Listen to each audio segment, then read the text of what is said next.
The Abbott and Costello Show with Marilyn Maxwell, Skinny Ennis and his orchestra, and starring Bud Abbott and Lou Costello.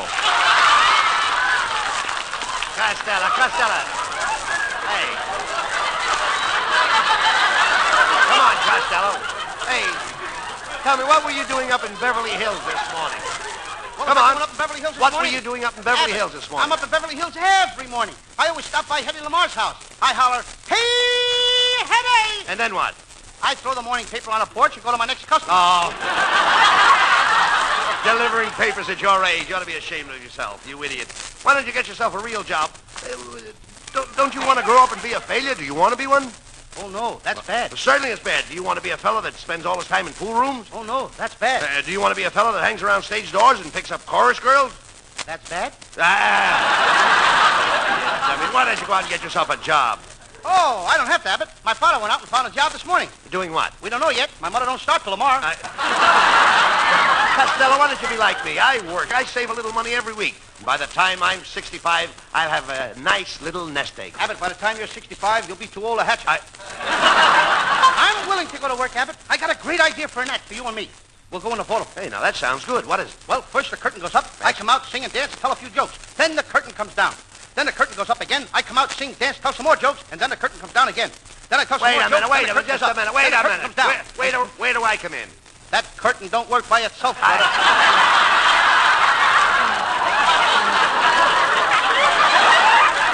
Costello, it's a waste of time talking to you.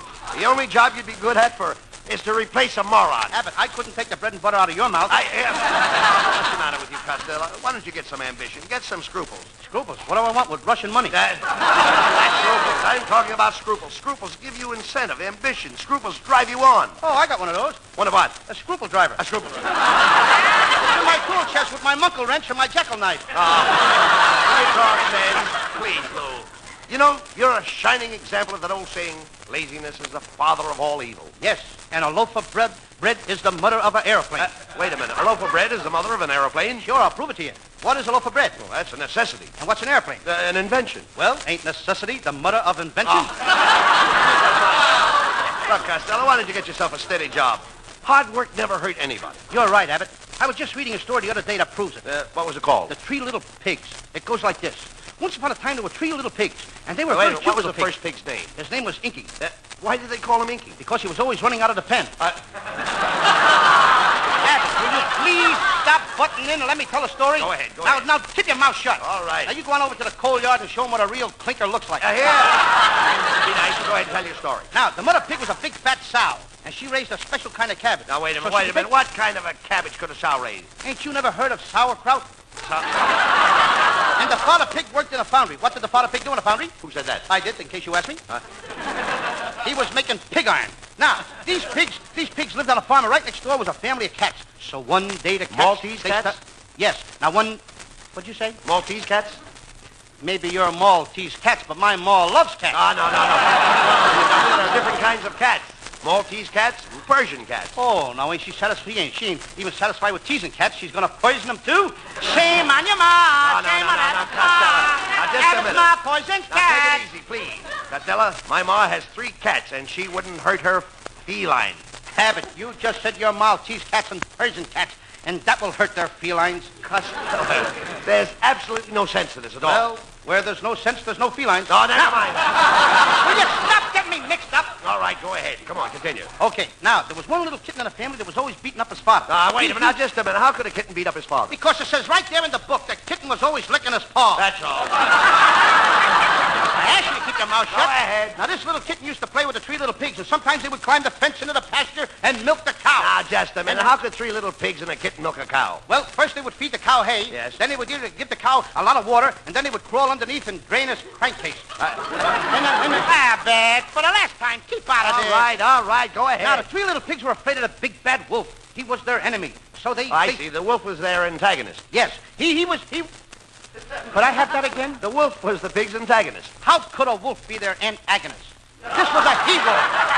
Their antagonist was a pig. Oh, forget the whole thing. Forget about it. The three little pigs were afraid of the big bad wolf, so they decided to go to work and build our house. Yes, they wanted to work hard and build a house and protect them from the wolves, so they went to the OPA. Yes, the Office of the Price Administration. No, OPA, the Oversized Pigs Association. So the three pigs got lumber and bricks and all kinds of building material. Now, wait, just a second. Now, just a second. Where would pigs get building materials? Well, somebody must be getting them. People can't get them. Now, the first pig built his house out of straw, and along came the wolf, and he huffed and he puffed, and he blew the house down. My, that wolf must have had a powerful breath. Yeah, he just had an Italian dinner. Now, the third little pig built his house of bricks, and the wolf, he huffed and he puffed and he huffed and he puffed, but he couldn't blow it down. And that is the moral of my story. Wait a minute, what is the moral of your story?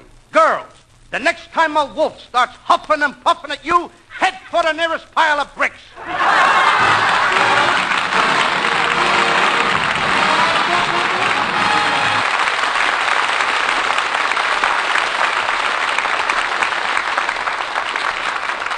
Costello, I made up my mind that you're going to get a job and go to work. Now, I'll find you a job if we have to walk the streets all day. Look, Abbott, there's a help wanted sign in the window. Maybe they could use me. What does the sign say? Wanted, men or women, full of part-time, day or night, dead or alive. Apply Dr. Ugg's store. Oh, wait a minute, where does it say Dr. Ugg's store? Right That's Drugstore. Come on, we're going in and get you a job. You can use me as a reference. The last time I used you as a reference, the guy knew you. Yes? What did he say about me? Abbott, what's a schmo? Never mind, let's go in this store. Come on. Oh, a high-class store. Quiet, Costello. That man over there looks like the boss. Pardon me, sir. Are you the proprietor? As Gainsborough's Blue Boy said to the Esquire calendar, I ain't Whistler's mother. Are you desirous of employment? No, I'm Costello of North Hollywood. No. Shut up, you dummy. Mister, could you use a bright boy like Costello? Yes, providing he's conscientious. I'm firing the boy I've got now because he wants another day off. My, when did he have his last day off? In 1937. What does he think this is, a playground? Nice going, Costello. Sir, you will never regret hiring this industrious, hard-working, ambitious young man. He's hired. Oh, yes. And Mr. Abbott, I'd like to have you as my head salesman. What do you want Abbott as your head salesman? Quiet. Costello, anybody that could talk me into hiring a lazy, shiftless, fat misfit like you must be a great salesman. Why, as a matter of fact, Mr. Abbott, you're now the assistant manager. Get to work, boy. Well, come on, Costello, get going. Sweep up the store, straighten out the counters, clean out the prescription room, wash the windows, then get back at that soda fountain and stay there. And remember, I am the assistant manager. You're just the assistant manager? That's right. What a schmo the manager must be. Look, there's a lady customer. See what she wants. Well, if it isn't Mr. Orbit. And you too, Mr. Costello. You fought, little mon, you. Well, Liz, what can we do for you? Oh, I just drooped into the Drugstore to get some Horn lotion. Horn lotion? Sure, Abbott, you know what Horn lotion is. That's the stuff you rub on your schoon when it's roofed. And I'd also like some aspirin tablets and a bottle of camphor. I always use camphor when I have a cold. When I have a cool, I spray my tonsils with an atomizer and slap a mustard plooster on my chest.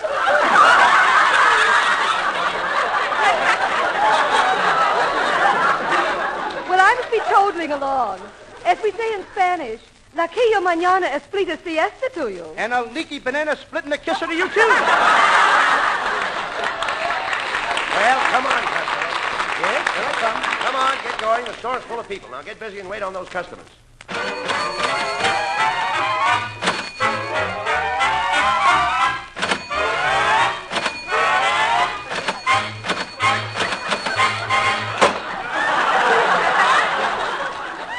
Well, Costello, there was quite a rush. By the way, what did you sell that fat lady? She bought a big can of talcum powder. Was it scented? No, she took it right with her. I know she took it with her. I want to know if it was scented. How could it be scented if she took it with her? You dummy, I'm talking about the kind of talcum powder. Was it Menin's? No, it was women's. This customer was a lady. Well, lots of women like Menin's. So what? Lots of menins like women's, too. But there are some women that wouldn't have Menin's. How do you like that? Those women's are getting more independent every day. What do you mean? If it wasn't for menins, where would the women's be? Oh, Vice versa. If that lady bought talcum powder, it must have been scented. Abbott, I sold the talcum powder to the woman, and she carried it out herself. Nobody sent it. Well, young man, how are you making out on the job? Oh, I'm doing fine. I already sold a tin of talcum powder. Oh, that's wonderful. You see, Abbott, he don't care if it was scented or the lady took it with her. What else did you sell? Some hair tonic. Vitalis? What was that? Vitalis. You asked me to tell you, so I thought I'd tell you. I said I sold her some hair tonic. And I said Vitalis, Vitalis. If you don't want me to tell you, why ask me? All he wants to know is what kind of hair tonic it was. Just regular hair tonic. Oh, was it scented? No, the man took... Wait a minute! Don't let's go into that again. Look, you idiot. It's easy to see that you've never worked in a drugstore before. No, but my Uncle Artie Stebbins was a druggist. One day he fell into a barrel of mercurochrome. He couldn't wash it off, so he had to quit. Oh, what's he doing now? He stands at the depot in Albuquerque and sells Indian blankets. Pardon me, clerk. I want to get some invisible hair nets for my wife. Okay, here you are. That will be $2. Are you sure these hair nets are invisible? Invisible. Brother, I've been selling them all morning. We've been out of them for 2 weeks. Hey, look, Costello, there's Marilyn Maxwell at the soda fountain. See what she wants. Well, hello, Louis. I'm glad to see you working. What do you have, Marilyn? Can I make you a nice hot fudge sundae? Oh, no, thanks, Louis. You know, I have to watch my figure. That's silly. There's no use in both of us watching it. You know, Louis, I like you because you're so different.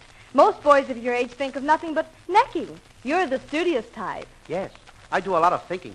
What do you think about? Necking? Marilyn, what can I serve you? Well, I'll take a plain dish of vanilla ice cream. And the more ice cream you put on the dish, the bigger the kiss I'll give you. Pardon me a second till I get my dark glasses. Dark glasses? Yeah, by the time I get through dishing up that vanilla ice cream, I'll be snowblind. Well, on second thought, Louis, I don't think I want the ice cream. You see, I just dropped in to take home a back scratcher. Wait till I get my hat. I'll go with you. Costello, why didn't you wait on that lady at the other end of the counter? I tried to, Abbott, but the lady asked for a sundae with crushed pineapple on top, and we ain't got any. She wants to know what else we got. What'll I tell her? Nuts. That's what I say, too.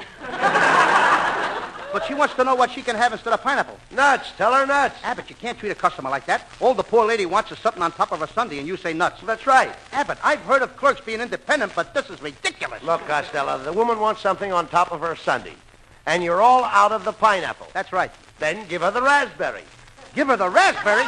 Abbott, I'd rather say nuts and forget the whole thing.